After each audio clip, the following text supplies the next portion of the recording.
ഓരോ മുഹൂർത്തങ്ങൾക്കും അതിൻ്റെതായ സന്തോഷങ്ങളുണ്ട്. അതിൽ ചിലത് ഒരിക്കലും മറക്കാൻ പറ്റാത്തതും. Azad gold and diamonds, Thazhepalam, Tirur. Thirunavaya Edakkulam Kallakkottu റോഡിന്റെ ശോചനീയാവസ്ഥ അധികൃതർ പരിഹാരം കാണാത്തതിനെ തുടർന്ന് നാട്ടുകാർ പിരിവെടുത്ത് കുണ്ടും കുഴികളും നികത്തി റോഡ് സഞ്ചാരയോഗ്യമാക്കി.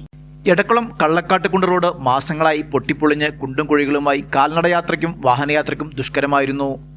ഇതിനിടയ്ക്ക് മഴക്കാലം വന്നതോടുകൂടി വെള്ളക്കെട്ടുമായി. LP സ്കൂൾ മുതൽ കോളേജ് തലം വരെ യൂണിഫോം അണിഞ്ഞ് ഷൂ ധരിച്ച് കാൽനടയായി പോകുന്ന വിദ്യാർത്ഥികൾക്കും വിവിധ ആവശ്യങ്ങൾക്ക് പുറത്തു പോകുന്നവർക്കും വളരെ പ്രയാസം സൃഷ്ടിച്ചു. പഞ്ചായത്തിലെ ഒട്ടുമിക്ക റോഡുകളുടെയും അവസ്ഥ ഇതുതന്നെയാണ്. വർഷങ്ങളായി കള്ളക്കാട്ടുകുണ്ട് റോഡിൽ യാതൊരു നവീകരണ പ്രവർത്തികളും അധികൃതരുടെ ഭാഗത്തു നിന്നും ഉണ്ടായിട്ടില്ലെന്നും നാട്ടുകാർ പറയുന്നു. സ്ഥലം MLAയും ജില്ലാ പഞ്ചായത്ത് അംഗവും ബ്ലോക്ക് പഞ്ചായത്ത് അംഗവും വാർഡ് മെമ്പറും സ്ഥലം സന്ദർശിച്ച് വേണ്ട നടപടികൾ ചെയ്യാമെന്ന് പറയുകയും ചെയ്തിരുന്നു. പക്ഷേ പിന്നീട് റോഡിന്റെ ശോചനീയാവസ്ഥ പരിഹരിക്കേണ്ട തുടർ നടപടികളൊന്നും ഉണ്ടായിട്ടില്ല. ഇവിടെ 40ഓളം കുടുംബങ്ങളാണ് താമസിക്കുന്നത്. അതിൽ അധികവും നിത്യവൃത്തിക്ക് കൂലിപ്പണി ചെയ്ത് ജീവിക്കുന്നവരാണ്. ഒരു വാഹനം വിളിച്ചാൽ പോലും ഇങ്ങോട്ട് വരുന്നില്ലെന്നും അതുകൊണ്ട് അധികാരികൾ ഇവിടെ താമസിക്കുന്നവരുടെ പ്രയാസം മനസ്സിലാക്കി എത്രയും വേഗം റോഡ് സഞ്ചാരയോഗ്യമാക്കുവാനുള്ള പ്രവർത്തനങ്ങൾ നടത്തണമെന്നും നാട്ടുകാരനായ CV സുലൈമാൻ പറഞ്ഞു.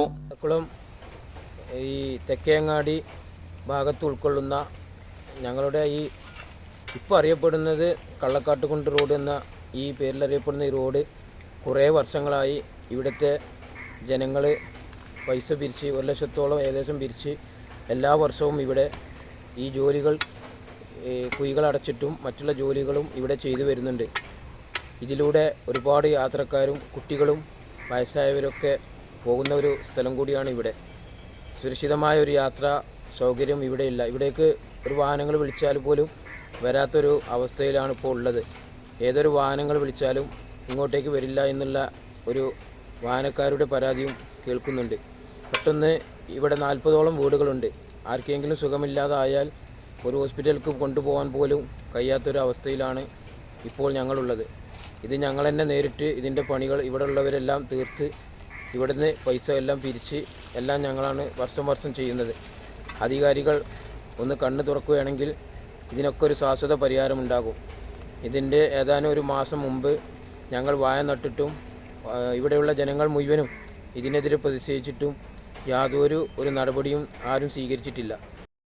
രക്ഷിതാക്കളുടെയും വിദ്യാർത്ഥികളുടെയും പരിതാപകരമായ അവസ്ഥ മനസ്സിലാക്കി പ്രദേശത്തുള്ള സുമനസ്കരുടെ സാമ്പത്തിക സഹായത്താൽ നാട്ടുകാരുടെ സംയോജിത ഇടപെടലിൽ റോഡ് താൽക്കാലികമായി കാൽനടയാത്രയും വാഹനയാത്രയും സഞ്ചാരയോഗ്യമാക്കി. പ്രവർത്തനങ്ങൾക്ക് നാട്ടുകാരും സാമൂഹിക പ്രവർത്തകരുമായ Thayyil Noufal Shah, V Kunhimuhammad, MK Samad, CV Sulaiman, TV Moideenkutty, KP Mansoor, CP Nasar, CP Sharif എന്നിവർ നേതൃത്വം നൽകി. ന്യൂസ് 99 തിരൂർ. 35 വർഷത്തെ വിശ്വസ്ത പാരമ്പര്യവുമായി എന്നും എപ്പോഴും കൂടെയുണ്ടെന്ന വിശ്വാസം. Basith wedding mall, Basith arcade, Poongottukulam, Tirur.